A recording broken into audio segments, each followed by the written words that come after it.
So as we pick up with Deadpool Kills the Marvel Universe Part 3, what we're going to find is that Deadpool is not arbitrarily killing superheroes and supervillains, that Deadpool actually has an underlying motivation here. Not only that, Deadpool has become aware of something that nobody else is aware of, that nobody else seems to know. And what we'll see as we progress through this comic is that some individuals will discover what it is that Deadpool knows, but they'll discover it at the cost of either their own sanity or the result of their, or I guess the cost of their own lives. But what we'll also do in this story is we're going to bounce back and forth between Deadpool and Taskmaster. Now, it's not going to be a direct confrontation. In fact, it's just going to be Taskmaster as he's tracking down Deadpool. And we'll also, I guess, jump into Deadpool as he is going about or continuing his goal of the end result that he set for himself. But as we start this story, we pick up with Taskmaster as he's tracking down Deadpool. And of course, we see that, that Taskmaster has been tracking Deadpool for several days. We of course see that Venom has been killed by Deadpool. He's strung about a bell tower,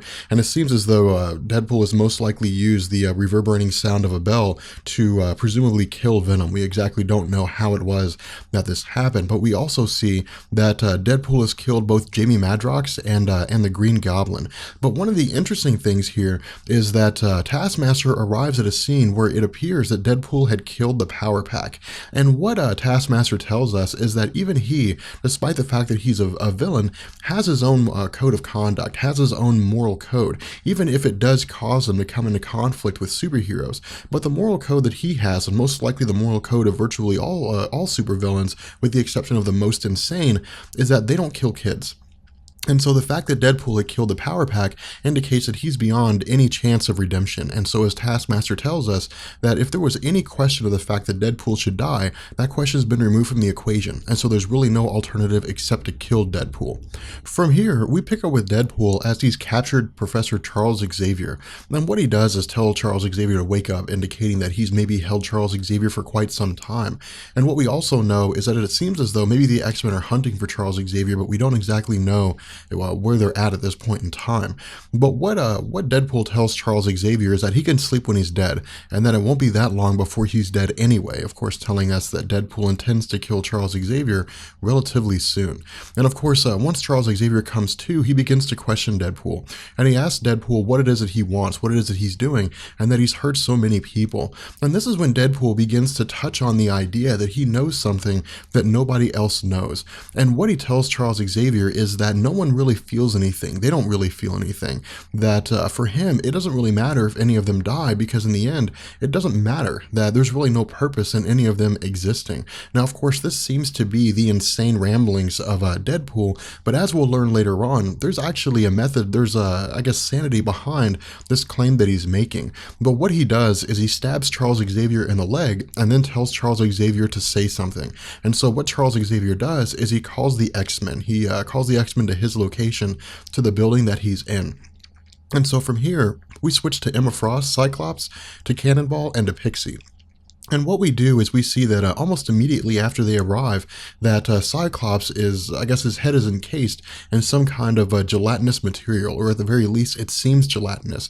But as Emma Frost explains it to us, that the material, while it started off as a gelatinous material, had begun to solidify, and that it's something that just won't come off the head of Cyclops. She says that her concern here is that Cyclops won't be able to breathe as fast as it's hardening. And so what Cyclops does is he begins to try to blast the material off of his head using its optic beam. But for Cyclops, the problem here is that this material is solid to the point where it can withstand the optic beams of Cyclops. And so what happens is that as the energy from Cyclops' optic beams build up inside of this case, that it ultimately explodes. And when it does, it blows up in the same fashion as a bomb, which kills Cannonball, Emma Frost, Cyclops, and of course Pixie. And so we transition back to Deadpool and Charles Xavier.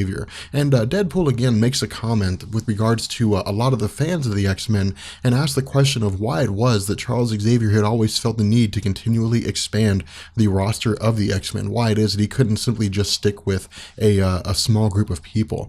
But what we also see is that Deadpool transitions, or I guess shows Charles Xavier what's going on with Colossus, Gambit, and Rogue. And of course, we see Gambit telling us that that they've been in worse spots than they're in right now, that this entire building seems to be some kind of death trap, but they'll find a way out. But before they're able to move any further, all three of them are electrocuted. They're totally incinerated, and we switch back to Deadpool and Charles Xavier. and Charles Xavier. And what Deadpool says here is that he doesn't think he'll be getting his security deposit back because it'll be so incredibly hard to clean out the stench of electrocuted mutant. And so from this point, we see the third voice of Deadpool come into play again as Charles Xavier begins to address Deadpool once more.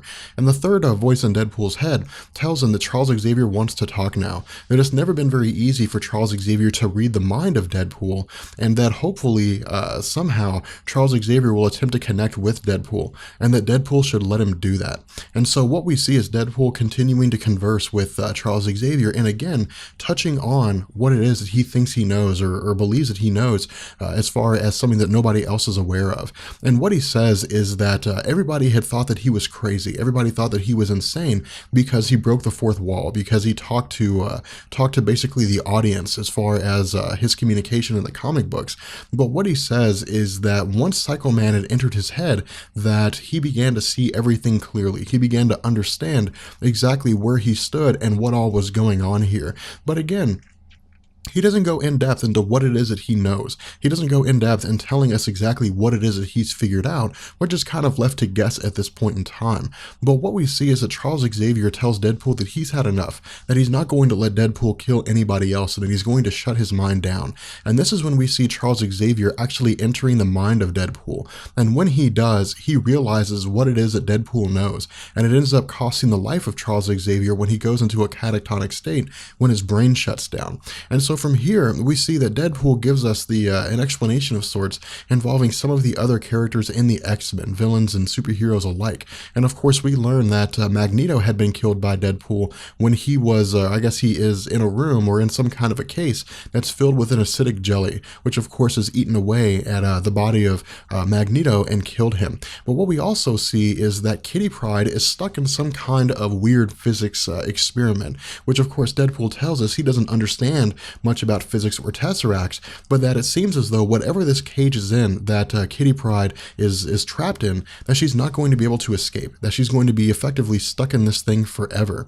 And so from here we see that Wolverine has arrived, that he had apparently survived the explosion at Avengers Mansion and has come looking for Deadpool. And as Wolverine is making his way through the building, he comes across Arcade. And of course Arcade is a villain who was a big part of the X-Men history, albeit in a smaller scale, but he was a character who had constantly made all different kinds of death traps in an effort to kill the X-Men. And so when he realizes Wolverine's there, he tells Wolverine he has to get him out of there, that Deadpool is totally insane, that Deadpool has started forcing Arcade to make all different kinds of death traps and devices that are totally out of this world, that are things that Arcade himself would have never dreamed of simply because it was too extreme. But what Wolverine says is that every single time he's ever come into contact with Arcade, that Arcade has always tried to kill Wolverine and the X-Men. And so Wolverine's not going to rescue Arcade, and instead he's simply just going to kill him. And so from here, after Arcade is presumably left for his own death, we pick up with Daken and X-23. And what Wolverine is told by Deadpool as Deadpool arrives behind Wolverine is that the healing factors of Daken and X-23 were something that were difficult to deal with. And so Deadpool dealt with their healing factors in the same way that he would deal with his own. And what he's done here is he has them hooked up to flamethrowers and computer monitors. And the flamethrowers, of course, are constantly burning their bodies, but they stop after a time. And what the flamethrowers do is they reactivate whenever the computer detects that the healing factors of Daken and X-23 are coming back into play again. But from here, we transition to Deadpool as he's officially confronting Wolverine. And Deadpool is apparently wearing the pelt of Beast. He's taken Beast and stripped him of his skin, of his fur, and is wearing it as he's fighting against Wolverine.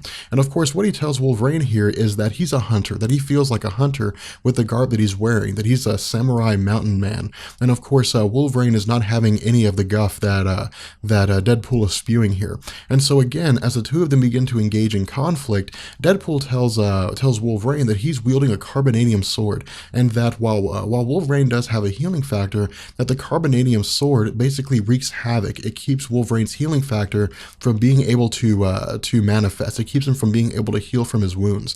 And so again, we see that Deadpool starts to tear into Wolverine, starts to attack him once more.